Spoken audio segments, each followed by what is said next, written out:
Jaganmohan Reddy press meet పెట్టి మావిగన్ అని ప్రతిపాదించిన సంగతి తెలిసిందే. అసలు ఈ మావిగన్ అనే ప్రతిపాదన యాదృచ్ఛికంగా జరిగిందా? ఒక స్ట్రాటజికల్ మూవ్ వేయాలనుకున్నారా? మరి ఆ మావిగన్ ప్రతిపాదనతో ఆ పార్టీలో వస్తున్నటువంటి ప్రకంపనలు ఏ విధంగా ఉన్నాయి? మరో పక్కన చూసుకున్నట్లయితే సజ్జల దీన్ని బలపరచడానికి చేసినటువంటి ప్రయత్నం ఏంటి? తర్వాత బూమ్రాంగ్ అయిందా? అసలు ఏం జరిగింది తెలుసుకునే ప్రయత్నం చేద్దాం. దీన్ని విశ్లేషించడానికి మనతో పాటుగా ఉన్నారు సీనియర్ జర్నలిస్ట్ దుర్గా కుమార్ గారు. నమస్తే సార్. నమస్తే అమ్మ శ్రావణి, మన వీక్షకులు కూడా. జగన్మోహన్ రెడ్డి రాజధాని అంశం పైన మాట్లాడుతూ ఇటీవల ప్రెస్ మీట్ పెట్టి కొత్త పదాన్ని ప్లాన్ బి అంటూ మావిగన్ ని ప్రతిపాదించారు. అసలు ఈ ప్రతిపాదన యాదృచ్ఛికంగా జరిగిందా? ఆయన ఒక స్ట్రాటజికల్ మూవ్ తీసుకోవాలనుకున్నారా? ఆ తర్వాత ఆ పార్టీలో వచ్చినటువంటి ప్రకంపనలు ఏంటి? మరి ఇప్పుడు సజ్జల చేసినటువంటి ప్రయత్నం ఏంటి? ఆ ప్రయత్నంతో సజ్జల పరిస్థితి ఏంటి? ఏం చెప్తారు సార్? ఇది మీరు అడిగిన ప్రశ్న చాలా విస్తృతమైన ప్రశ్న.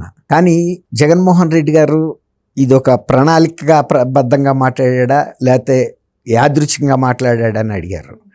యాదృచ్ఛికంగా కాదు, ప్రణాళికాబద్ధంగా కాదు, తనకుండా అహంభావంతో మాట్లాడాడు. తను ఏది మాట్లాడినా దానికి ఒక అర్థం చెప్పగలిగిన వాళ్ళు అడుగులకు మడుగులు ఎత్తే జనం ఉన్నారు, నమ్మే జనం కూడా ఉన్నారు. కాబట్టి తను పెద్దగా ఆలోచించాల్సిన అవసరం లేదు. ఆంధ్రప్రదేశ్ ప్రజల గురించి ఆలోచించి మాట్లాడే అవసరమే లేదు. ఎటువంటి మాట మాట్లాడైనా మనం సమర్థించుకోగలం. అమరావతి రాజధానిని లోపల విభేదిస్తూనే, వ్యతిరేకిస్తూనే అమరావతి మీద తీపి కబుర్లు చెప్తా కాలక్షేపం చేస్తూ వచ్చాము. దాంతో అందరినీ వంచన చేస్తున్నాము. ఇంతవరకు మనని రెడీ హ్యాండెడ్గా ఎవరు పట్టుకోలేకపోయారు. మనం ఏం చెబుతున్నామో మొన్న కూడా సజ్జల రామకృష్ణారెడ్డి మళ్ళీ లేటెస్ట్గా అమరావతి గురించి మాట్లాడాడు. ఆయన ఏం మాట్లాడాడో ఎవరికి అర్థం కాల.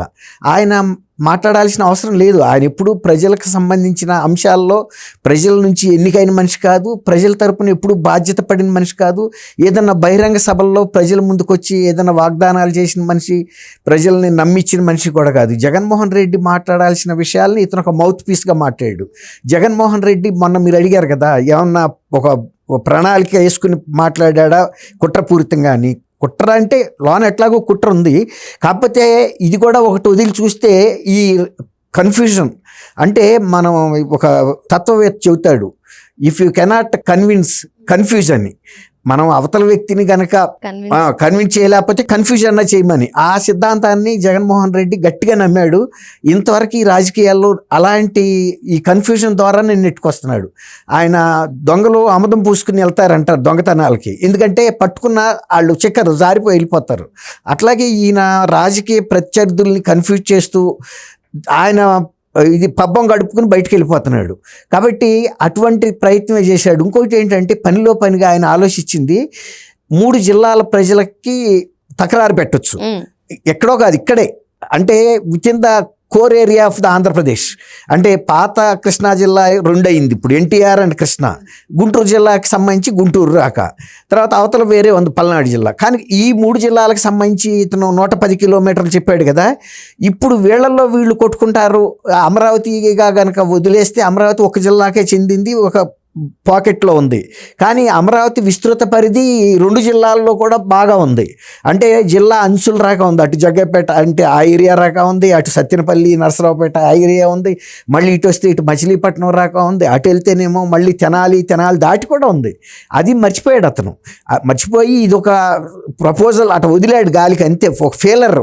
అంటే ఈ ఫెయిలర్లు వదలటం ద్వారా ప్రజల దృష్టిని, తర్వాత ప్రత్యర్థుల దృష్టిని మళ్ళిస్తూ అసలు రాజకీయ అంశాలని లేకపోతే కీలక అంశాలను, ఇప్పుడు ఆయన కుటుంబంలోనే చాలా తకరారు వచ్చింది ఆస్తుల విషయంలో.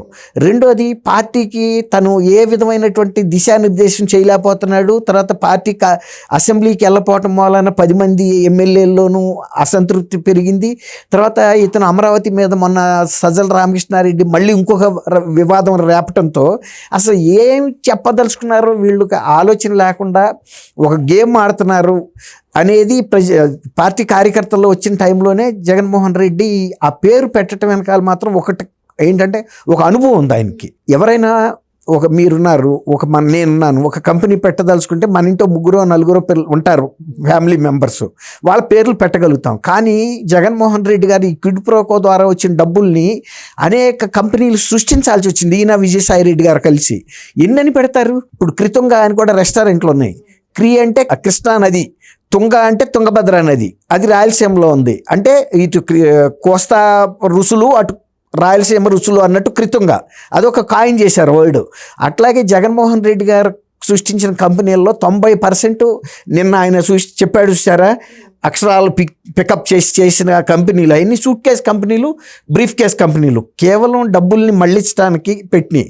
కాబట్టి ఎన్నని పెడతారు? ఇప్పుడు దేవుళ్ళ పేరు పెట్టలేరు, వాళ్ళ కుటుంబ సభ్యుల పేరు పెట్టలేరు, లేకపోతే ఏదైనా సరే ఇటువంటి క్రియేషన్ చేసిన అనుభవం ఆయనకు ఉంది కాబట్టి టక్మని చెప్పేశాడు.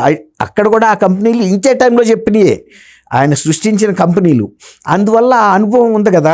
ఆ లెటర్స్ని పెట్టేసి ఏదో కంపెనీ లెటర్ ప్యాడ్ పెట్టేయటం, దాన్ని ప్రమోట్ చేయటం, ఒక అకౌంట్ ఓపెన్ చేసేయటం, ఈ డబ్బులు నటు మళ్ళించడం, ఇక ఆ కథా కార్ఖానా అంతా ఆయన తెలుసు కదా. అదే ఉద్దేశం మీద వదిలాడు అంతే. లేకపోతే మామూలు వ్యక్తులకైతే అట్లాంటి క్రేజీ ఐడియా రానే రాదు. చూశారు కదా, మచిలీపట్నం మావి గన్, మళ్ళీ ఇంకోటి వచ్చేసింది ఆయనకి. గన్ అని పెడితే నా జగన్లో పేరు పెట్టారని అనుకుంటారు, వాళ్ళు పెట్టరు కాబట్టి అది మరి ఆలోచించుకోమని మళ్ళీ అదొక చమత్కారం, చలోక్తి. ఈ తెక్కలతనంలో కూడా, తొగ్లక్ మాటల్లో కూడా ఒక చలోక్తి. దాంతో ఏమైంది, ఇప్పుడు జనం ముందు అసలు ఇప్పటికే పార్టీ సమాధి స్థితిలోకి వెళ్ళింది. నిన్న ఆ సమాధి మీద ఆయన గ్రానైట్ రాళ్లతో కట్టడం కట్టేసి దాని మీద ఇది పెడతారు, గ్రనైట్ చెక్కి ఫలానా వారు చనిపోయారు, ఫలానప్పుడు పుట్టారు, ఫలానప్పుడు చనిపోయారని జననం మరణం పెడతారు. అట్లాగే నిన్న 2 ఏప్రిల్ రోజున జగన్మోహన్ రెడ్డి గారు ఈ మాట ఎప్పుడైతే మాట్లాడాడో ఆ సమాధికి పూర్తి స్థాయిలో గ్రానైట్ స్టోన్ కూడా పెట్టినట్టు అయిపోయింది. దాంతోనే ఇవాళ నాయకులు కూడా ఎవరు బయటకు వచ్చి మాట్లాడలేకపోయారు. ఇదే అంశం పైన సజ్జల కూడా అదే చెప్తున్నాను. సజ్జల రామకృష్ణారెడ్డి జగన్మోహన్ రెడ్డి నోటమ్మటే ఏదొచ్చినా కూడా అది సువాసన కలిగిన విషయమే అని దాన్ని నాయకులకు కొంతమంది మాజీ మంత్రులకు ఫోన్ చేస్తే మాజీ మంత్రులు గడ్డి పెట్టారు. ఏంటి మీరు ఏం మాట్లాడుతున్నారు, అదేమన్నా మావి గన్ అని మాట్లాడిన తర్వాత పెద్ద ట్రోలింగ్ అవుతుంది. పార్టీ విశ్వసనీయత పూర్తిగా పోయింది. అసలు మనం అమరావతి పట్ల ఎంత ద్వేషంతో ఉన్నామో ఇవాళ రాక దాన్ని తేనె పూసిన కత్తిలాగా మనం మేనేజ్ చేశాము. కానీ ఇవాళ ఆయన బయటపడి చెప్పేసిన తర్వాత పక్కన అమరావతి పక్క నుంచి ఇంకో రాజధాని పెట్టమన్న తర్వాత అమరావతి వద్దని చెప్పినట్టే కదా. దాంతో మేము వెళ్ళి ప్రజల ముందు చెప్పలేకపోయాం. ఇంకోటి, అసలు ఒక పార్టీకి ఒక విధానం ఉండాలి, ఒక వ్యవస్థ ఉండాలి, ఒక కోర్ కమిటీ ఉండాలి. ఏదైనా అధ్యక్షుడు ఒక ప్రకటన చేసే ముందు ఇది చేస్తే దీనివల్ల లాభం ఏంటి, దీని ఎలా ప్రభావితం అవుతారు ప్రజలు అనేది, ఎలా రియాక్ట్ అవుతారో చూసుకోవాలి. చూడకుండానే మాట్లాడేశారు. మేము కృష్ణా గుంటూరు జిల్లాలో, ఉమ్మడి కృష్ణా గుంటూరు జిల్లాల నాయకుడిని పిలిపించి ఇదిగో నేను ఇట్లా చెప్పదలుచుకున్నాను, ఇది ఓకేనా, చెబితే బాగుంటుందా బాగోదా అని అడగాలి కదా. అడగకుండా మాట్లాడి ఇప్పుడు వచ్చి నువ్వు వచ్చి నీ మూలాన్ని ఇంతవరకు జరిగిన నష్టం చాలేదా, ఇంకా ఎగురుకుంటా వస్తున్నావా అని సజ్జల రామకృష్ణారెడ్డిని చెడామడా తిట్టారు. తిట్టేటప్పటికి ఇక అర్ధంతరంగా దాన్ని మూసేసుకుని తగ్గాడు వెనక్కి. ఇప్పుడు నువ్వు పార్టీలో ఉంటమే ఇప్పుడు రాక ఒక శని అనుకున్నాము, నీకన్నా కూడా పెద్ద శని తయారైంది. మళ్ళీ వచ్చి నువ్వు ఆయన్ని సమర్థిస్తావా? మేము ఏమవ్వాలి? ఇప్పటికే మా విలువ లేకుండా పోయింది కాన్స్టిట్యున్సీస్లోను. ఇష్టానుసారంగా మీరు ప్రతి మాటని తిక్కల మాటలు మాట్లాడినా మేము సమర్థిస్తూ వచ్చాము.